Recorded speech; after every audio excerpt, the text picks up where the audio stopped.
المنار المنار المنار المنار المنار المنار المنار اے امین علم و فن، اے حکمتوں کے انجمن، تجھ پہ نازاں ہے چمن، تجھ پہ نازاں ہے چمن۔ السلام علیکم ورحمۃ اللہ وبرکاتہ۔ الحمد للہ وکفی والسلام علی عبادہ الذین اصطفی، اما بعد، قال اللہ تعالی فی القرآن المجید انا نحن نزلنا الذکر وانا لہ لحافظون۔ رب اشرح لی صدری ویسر لی امری واحلل عقدۃ من لسانی یفقہوا قولی۔ اللہم ارنا الحق حقا وارزقنا اتباعہ وارنا الباطل باطلا وارزقنا اجتنابہ، آمین یا رب العالمین۔ علوم القرآن کے گزشتہ درس میں ہم نے نظم سلالۃ المفتاح کی چھٹی فصل کی ابتدائی 2 ابواب کا مطالعہ مکمل کیا تھا۔ تو ہم نے یہ دیکھا کہ ناظم رحمہ اللہ تعالیٰ نے اس چھٹی فصل میں علوم القرآن کے ان مختلف مباحث کا تذکرہ کیا ہے جو کسی ایک خاص نوع میں شامل نہیں ہوتے، تو اس اعتبار سے اسی لیے کہا کہ یہ متفرق مسائل ہے، ٹھیک ہے۔ تو علوم القرآن کے باب میں اہم مسائل ہیں، لیکن جیسے ہم نے ابھی تک دیکھا تھا کہ ایک براڈ ہیڈنگ ہوتی تھی کہ ان مباحث کا تذکرہ جن کا تعلق نزول کے ساتھ ہے، ان مباحث کا بیان جن کا تعلق قرآن کی سند کے ساتھ ہے، قرآن کی ادا کے ساتھ ہے۔ اب یہاں سے جو مسائل مختلف ابواب ہیں جو کسی ایک خاص نوع کے تحت جمع نہیں ہوتے، تو ان میں سے ہم نے ابھی تک امثال القرآن اور اقسام القرآن، قرآن کی مثالوں اور قرآن کی قسموں کا تذکرہ کیا، تو ان کو ہم نے گزشتہ 2 دروس میں پڑھا۔ تو آج کے درس میں جو کہ اس فصل کا تیسرا باب ہے، اس میں ناظم رحمہ اللہ تعالیٰ نے علوم القرآن کے ایک بہت ہی اہم بحث یعنی اعجاز القرآن کا تذکرہ کیا ہے۔ تو آج کے درس میں ہم قرآن مقدس کے اعجاز کے حوالے سے گفتگو کریں گے۔ سب سے پہلی بات کہ معجزہ کسے کہتے ہیں اور معجزہ کی اہمیت کیا ہے۔ تو ہم یہ بات قرآن مقدس کی آیات کے حوالے سے بخوبی جانتے ہیں کہ اللہ رب العزت نے اپنے دین کی تبلیغ کے لیے ہر ایک قوم میں، ہر ایک زمانے میں اپنے انبیاء کو مبعوث کیا، جیسے کہا گیا کہ وَلِكُلِّ قَوْمٍ حَادٍ، کہ ہم نے ہر ایک قوم کے لیے ایک ہادی، ایک رہبر، رہنما مبعوث کیا۔ اب انبیاء علیہ السلام کے سامنے ہمیشہ یہ صورتحال بنی کہ بعض لوگوں نے ان کی تصدیق کی اور بعض لوگوں نے ان کا انکار کیا، اور یہ ہمیشہ ہوا کہ لوگوں نے انبیاء علیہ السلام سے دلیل طلب کی کہ ہم کس بنیاد پر یہ بات تسلیم کریں کہ آپ اللہ کے سچے بھیجے گئے پیغمبر ہیں، ٹھیک ہے۔ تو یہ ہوتا ہے کہ دنیا میں بھی اگر میں آپ سے یہ کہوں کہ مجھے فلاں شخص نے بھیجا ہے، تو آپ مجھ سے یہ چیز پوچھیں گے کہ ہمیں کیسے معلوم ہے کہ آپ سچ میں اس شخص کی طرف سے بھیجے گئے ہیں، ٹھیک ہے۔ تو میں کبھی یا تو آئیڈینٹی کارڈ اپنا دکھاؤں گا یا اور کوئی ثبوت دکھاؤں گا جو اس بات کی دلیل ہوگی کہ مجھے آپ کے پاس سچ میں کسی خاص انسان نے بھیجا ہے۔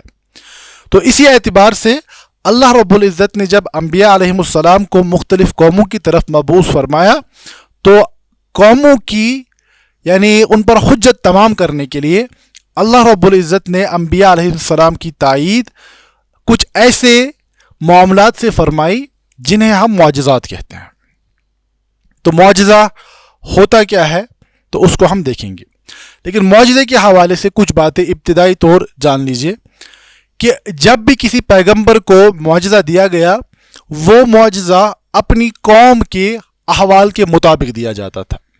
مثال کے طور پر ہم دیکھتے ہیں کہ صالح علیہ السلام کو جو معجزہ عطا کیا گیا تھا کہ ایک چٹان میں سے حاملہ اونٹنی کو برآمد کیا گیا، جیسے قرآن میں کیا کہا گیا، ہاذہ ناقۃ اللہ لکم آیہ، یہ اللہ کی اونٹنی تمہارے لیے کیا ہے، یہ تمہارے لیے نشانی ہے۔